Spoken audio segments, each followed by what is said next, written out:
Voter പട്ടിക ക്രമക്കേട് ആരോപിച്ചുള്ള പരാതിയിൽ കേന്ദ്രമന്ത്രി സുരേഷ് ഗോപിക്കെതിരെ കേസെടുക്കില്ല. കേസെടുക്കാനുള്ള തെളിവുകളോ രേഖകളോ ഇല്ലെന്ന് വ്യക്തമാക്കിയ പോലീസ് കോൺഗ്രസ് നേതാവ് ടി.എൻ. പ്രതാപന്റെ പരാതിയിൽ പ്രാഥമിക അന്വേഷണം അവസാനിപ്പിച്ചു.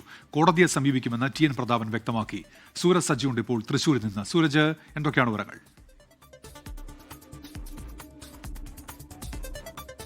ഉന്മേഷ്, സുരേഷ് ഗോപി തെരഞ്ഞെടുപ്പ് വേളയിൽ സമർപ്പിച്ച സത്യവാങ്മൂലം, അതോടൊപ്പം തന്നെ ഇവിടത്തെ തൃശ്ശൂരിലെ വോട്ടർ പട്ടികയിൽ പേര് ചേർത്ത് ഉൾപ്പെടെ വ്യാജരേഖകൾ ചമച്ചാണെന്ന് ചൂണ്ടിക്കാട്ടിയായിരുന്നു ടി.എൻ. പ്രതാപൻ ഒരു പരാതി സിറ്റി പോലീസ് കമ്മീഷണർക്ക് നൽകിയത്. ഇതിൽ ഒരു മാസം എടുത്ത് ACP നടത്തിയ അന്വേഷണത്തിലാണ് ഇതിൽ വേണ്ടത്ര തെളിവുകളില്ല എന്ന് കണ്ടുകൊണ്ട് ഈ പരാതി അവസാനിപ്പിക്കാൻ തീരുമാനിച്ചിരിക്കുന്നത്. ഇത് രേഖാമൂലം ടി.എൻ. പ്രതാപനെ അറിയിക്കുകയും ചെയ്തു. പരാതിയിൽ ഉന്നയിച്ച ആരോപണങ്ങൾ തെളിയിക്കുന്നതിന് വേണ്ടിയുള്ള തെളിവുകൾ ഹാജരാക്കുന്നതിന് പരാതിക്കാരന് കഴിഞ്ഞില്ല എന്നുള്ളതാണ് പറയുന്നത്. അതോടൊപ്പം തന്നെ ഈ ചില രേഖകൾ അത് തെരഞ്ഞെടുപ്പ് കമ്മീഷനോട് ചോദിച്ചിരുന്നു. അത് ഈ വോട്ടർ പട്ടിക അടക്കമുള്ള കാര്യങ്ങൾ ചോദിച്ചെങ്കിലും അതും തെരഞ്ഞെടുപ്പ് കമ്മീഷൻ നൽകിയിട്ടില്ല. അതോടൊപ്പം തന്നെ ഇതിൽ പറഞ്ഞിരുന്നത് ഈ വ്യാജരേഖ ചമച്ചു എന്നുള്ളതാണ് ഇതിൽ പ്രധാനമായും ചൂണ്ടിക്കാട്ടിയിരുന്നത്.